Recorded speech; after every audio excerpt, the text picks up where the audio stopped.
O Livro dos Médiuns. Segunda parte.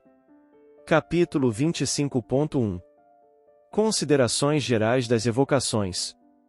Espíritos podem se comunicar espontaneamente ou vir a nosso chamado, quer dizer, sob evocação.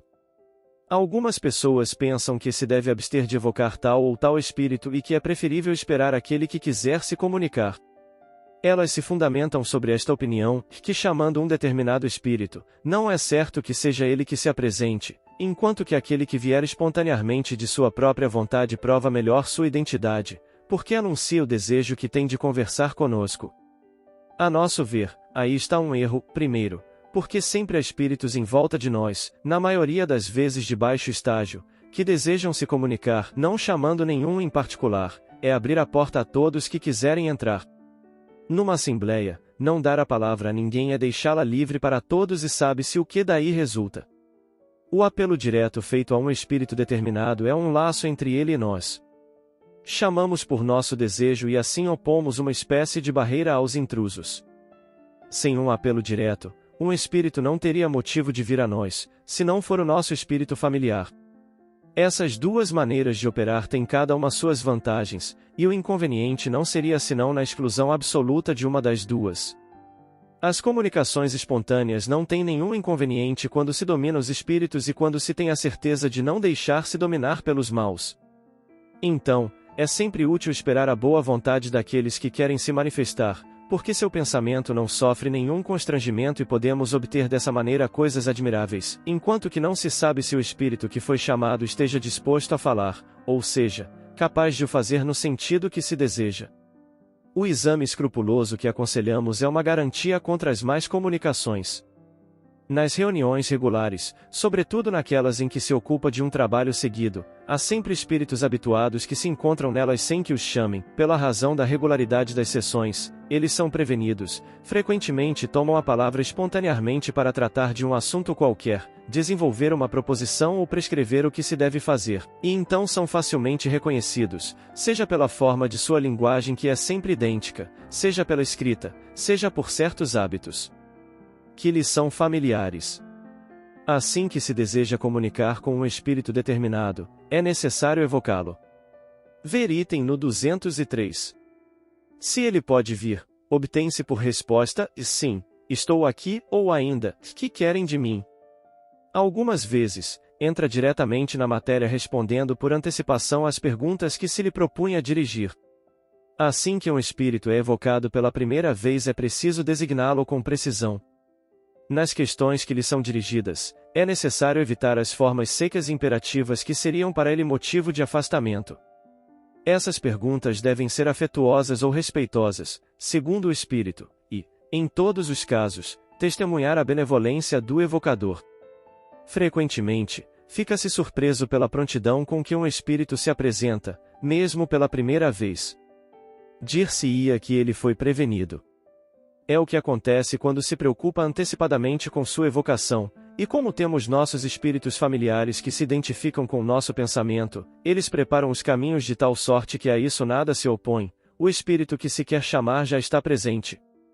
Do contrário, é o espírito familiar do médium, ou do interrogador, ou um dos frequentadores habituais que vão procurá-lo e, para isso, não precisa de muito tempo. Se o espírito evocado não pode vir imediatamente, o mensageiro, os pagãos teriam dito Mercúrio, marca um prazo, 5 minutos, um quarto de hora, 1 hora ou mesmo muitos dias. Quando ele chega diz, e estou aqui, e então se pode começar a fazer as perguntas que se deseja. O mensageiro não é sempre um intermediário necessário, porque o apelo do evocador pode ser ouvido diretamente pelo espírito, como está explicado no item no 282, pergunta no 5, sobre o modo de transmissão do pensamento. Quando falamos em fazer a evocação em nome de Deus, entendemos que nossa recomendação seja levada a sério e não levianamente. Aqueles que veem aí apenas uma fórmula sem consequência fariam melhor se abster de evocar. As evocações oferecem às vezes mais dificuldades aos médiuns que os ditados espontâneos, sobretudo quando se trata de obter respostas precisas a questões circunstanciadas. Para isso, são necessários médiuns especiais, flexíveis e positivos, e já se viu, ver item no 193, que estes últimos são muito raros, porque, assim como dissemos, as relações fluídicas não se estabelecem sempre imediatamente com o primeiro espírito que se apresenta.